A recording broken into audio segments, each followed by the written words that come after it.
Something a little bit different for the resume review series today. We're going to be looking at a program management role that someone has submitted, and this is going to be a friendly reminder to you that if you want your resume reviewed, you can submit it to resumes@devleader.ca.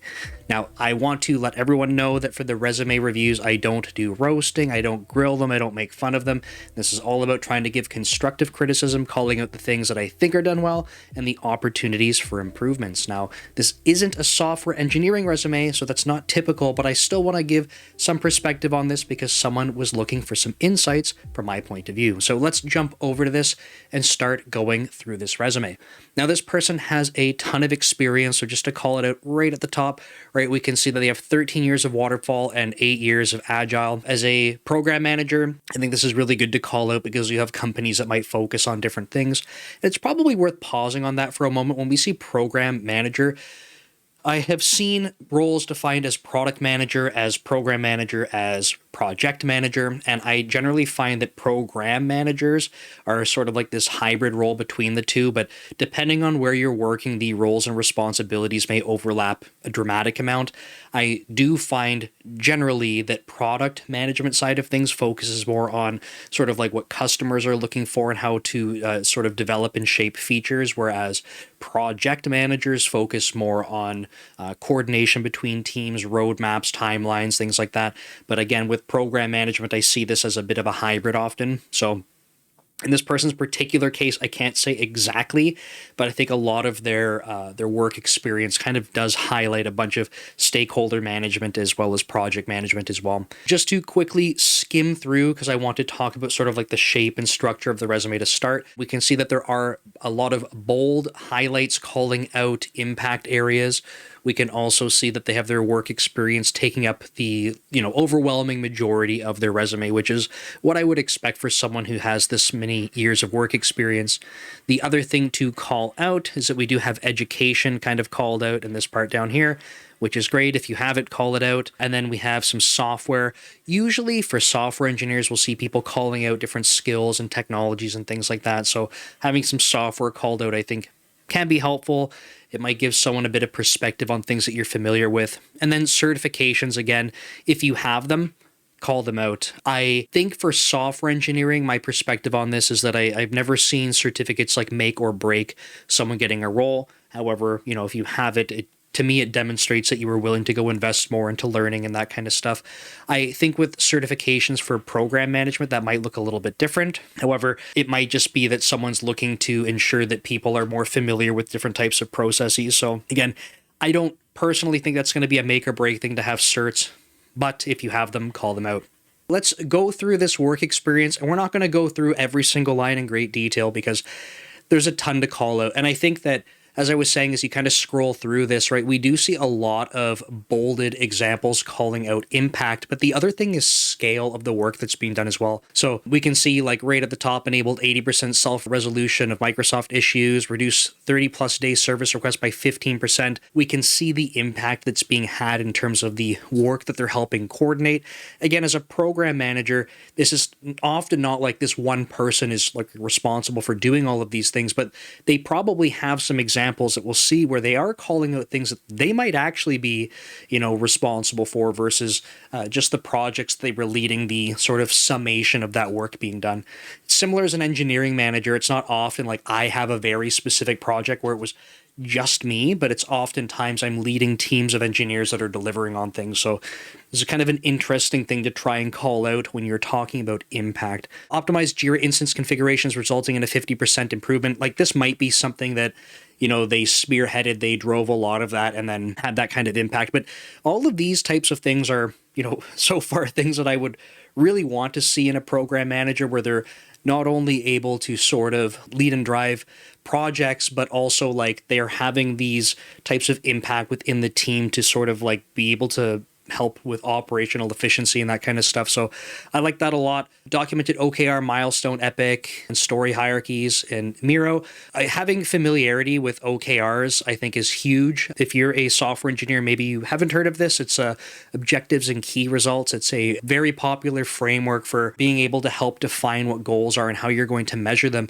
And then it kind of breaks down into deliverables. But what's really nice about objectives and key results is that the objectives and key results themselves are not the individual work items. So you don't do planning and say, on the onset of planning, we're going to do every single one of these granular things.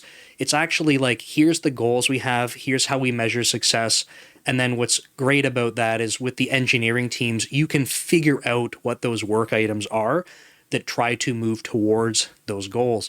And the other great thing about that is that if you're trying things out in that period of time, so say it's a quarterly or 6-month period, if you're trying things out and it's not moving towards that goal, it means that you're perhaps focusing on the wrong things, and you can pivot to still try and achieve those goals. So very popular framework. We see something here like a $19 million budget. I think this kind of thing is helpful in terms of calling out scale of projects that people have worked on, in terms of being able to trust program managers with responsibility in areas that they're going to be taking care of or helping coordinate. If someone hasn't really worked on something large scale, it makes it a little bit trickier to feel like you can have a lot of confidence in them. But being able to say, hey, I have worked on really big projects with budgets that are really large, again, that can be tremendously helpful. It doesn't mean that you have to have it. It doesn't mean that people won't trust you without it. But it's one of those things that can really help make people feel more confident. This is just a friendly reminder that if you're enjoying this video, to give it a thumbs up and subscribe to the channel so you can check out more videos just like this. I'd also like to mention that I have other YouTube channels like DevLeader, which focuses on C#, .NET, and AI programming tutorials. And I do have the DevLeader podcast as well, where I interview software engineers so you can see what it's like in their career journey. And finally, I have Code Commute. So if you have questions that you want answered, I can make a vlog entry for you. You just have to go to codecommute.com and submit your question, or comment on one of the Code Commute videos what you'd like answered.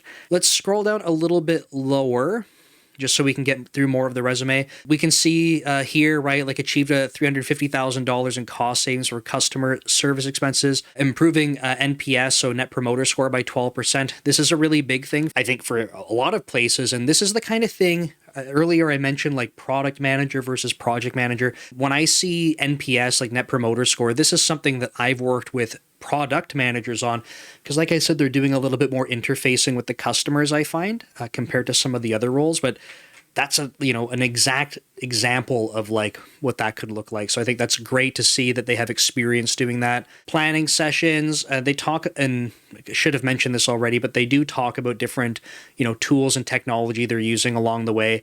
I've talked about this in the software engineering resumes. I think that's really helpful to say, hey, here's where I worked, the types of things I worked on, but also what I was using as I was doing that. The reason that helps is that when we see someone, I'm going to scroll to the bottom again, when we see someone call out like, I've worked with Jira. Okay, was it one time 15 years ago? Or if we scroll through this, do we start seeing Jira like, at most jobs? Do we see Miro at most jobs? We can kind of see like how much exposure they have to these different things to understand their familiarity, right? It's not a perfect measure, but it helps build confidence in kind of understanding when someone says, I've worked with Jira. Okay, like there's Jira called out right there. I've seen Jira called out in a few different spots. Like there's Jira. We'll probably see it at most of their jobs. So stuff like that I think is really helpful to kind of correlate what you're doing with how you're doing it, what tools you're using. Let's keep going. Coach and trained HP Smart Printer Design team on Scrum, right? So this is I think a nice thing when I talk about software engineering resumes. Being able to coach and mentor kind of shows that not only are you like, a solid individual contributor, but you're being a multiplier within the team. And I think this kind of stuff is great to call out if you have it like, here is me as an individual helping those around me become more skilled in a certain area. So great to call this kind of stuff out. We see consolidate 3 abandoned Jira backlogs. So again, as a program manager, this would be a great thing to have experience with. I would love, to have program managers that have experience going through backlogs and being like, how do we like clean this thing up so that it's manageable? It's a pretty common problem that happens at a lot of software companies. So I think that's great. Implemented standardized story points. Boo, no one likes story points, right? But again, if places use it, it's good to be able to call out that you have experience with it. And to see something like this, right? I'm just going to call it out.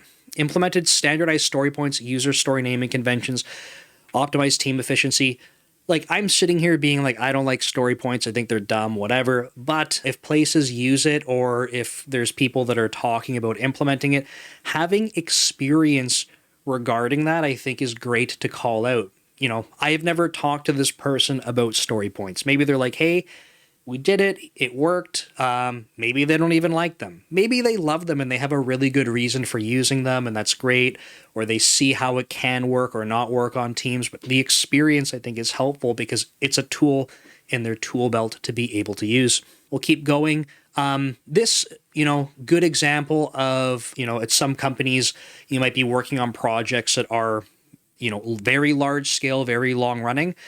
And having some examples of that, I think, could be really beneficial. I know, like at Microsoft, for example, there's some of the project managers that, they're working on things like for capacity for the data centers and stuff. And that's not something where you're like, okay, in like this sprint, we're going to go accomplish this project where we finished our capacity planning for the next 7 years. And like we did it in a sprint. It's like a lot of the time, this stuff takes a long time. It's evolving over years. So it's not just a small project. It might be done in like increments, but there's a, larger overarching project. So I think really good to be able to talk through stuff like that on your resume. Let's see, orchestrated cross-functional UAT efforts, 7 Scrum teams. Something I want to call out on this resume that I think they've done a really good job with is they've talked about different stakeholders a lot of the way through this. This is something that I would really hope to see with a program manager, because this is the kind of thing when you're coordinating large projects, that you not only are working with the engineers, you're working with engineers across different teams, you're working with other program managers, you're working potentially with customers in some of these cases, you might be working with third parties. There's a lot to be said around these types of roles that can help coordinate with different stakeholders. It's not that I don't think engineers ever should or anything like that, but I generally find that engineers, if they're not exposed to it a lot of the time, they need assistance with it. It's not that they can't do it. It's something that's generally a little bit uncomfortable if they're not doing it all the time. So having folks in place that can really help facilitate that, I think, makes a huge difference. And even if they're working with the engineers, they can help guide them through some of those situations where they do have to coordinate. So I think it's a really helpful thing to call out, like the different types of stakeholders on resumes like this. But yeah, I think, as we get down towards the bottom, the work experience gets lighter and lighter, but all still great. I think what they've done a really awesome job on, to kind of summarize this, is that they have a lot of impact called out, right? You can see, I'm just kind of highlighting just to draw your eyes to it. It's a lot of impact, and then we have things that are like the scale of what they're working on, right? Scale. I think that to me really helps demonstrate the types of things that they have experience doing. And when we think about this compared to some software engineering resumes, sometimes on software engineering resumes we'll see like built or worked on a mobile application and, use this framework. And it's like, that's great, but like, I don't really understand the scale of what you were doing. I don't understand like sort of the life cycle of the product. So it's difficult to gauge someone's actual experience level in what they were doing. But I think on this resume for this program manager, they have done a really good job of that. In terms of advice, I think, like, honestly, this feels like a really solid resume. And like, as an engineering manager, if I had my manager come to me or my skip level, and or even at Microsoft, we have engineering kind of split from the product group. So if the product side said, hey, we're thinking of hiring, someone like this, do you want to interview them, or do you want to go through some of the resumes? If they did that for me, and I saw this, I would be impressed by this. I think there's a lot of stuff that I really like on here. Yeah, I don't know. I think maybe my recommendation to them would be that depending on where they're applying, they might, and again, this is like, I'm nitpicking here. Maybe they want to take some of the things that they have and tailor the experience. So what I mean is, like, when I read through this, there is a lot of breadth, which is awesome, right? And given that there's a lot of breadth, I can make this assumption, or maybe I can't, I'm going to, that they have a lot. There's probably even more experience that's not called out here. I'm just going to pick on something, right? Let's see this line here. Partner with, for security, legal stakeholders. I think I've seen legal on here a couple of times. But let's pretend they wanted to work with security or legal or like a particular domain. What I would recommend they do is like they take this work experience and then they go through it again and then they tailor it for that. So for example, if they wanted to do program management work specifically at a place where the program management role is facilitating something with legal, I would go through this resume and I would say, hey, look, like, let me draw more attention to this, right? Are there other things on here? Mitigated potential FINRA fines, right? So like compliance violations. Is there something legal here we can talk about? I would try to do that. Alternatively, like I picked on that one line because it said security as well. If they wanted to go get a job as a program manager interfacing more with security, I would go back through all of this again and then try to see if I can tailor that experience to call out more security stuff. Because I think when you have so much experience like this, they're probably trying to trim out some stuff just to be able to, call out the most impactful things. But because there is so much experience, you might be able to do some tailoring for some specific jobs. So I think that's what I would call out on here. But honestly, I think they have an awesome job calling out the scale and the impact that they've had as a program manager. So overall, I think totally awesome work. A friendly reminder to you that if you'd like the opportunity for your resume to be reviewed, you can submit it to resumes@devleader.ca. Thank you so much for watching, and I will see you in the next one.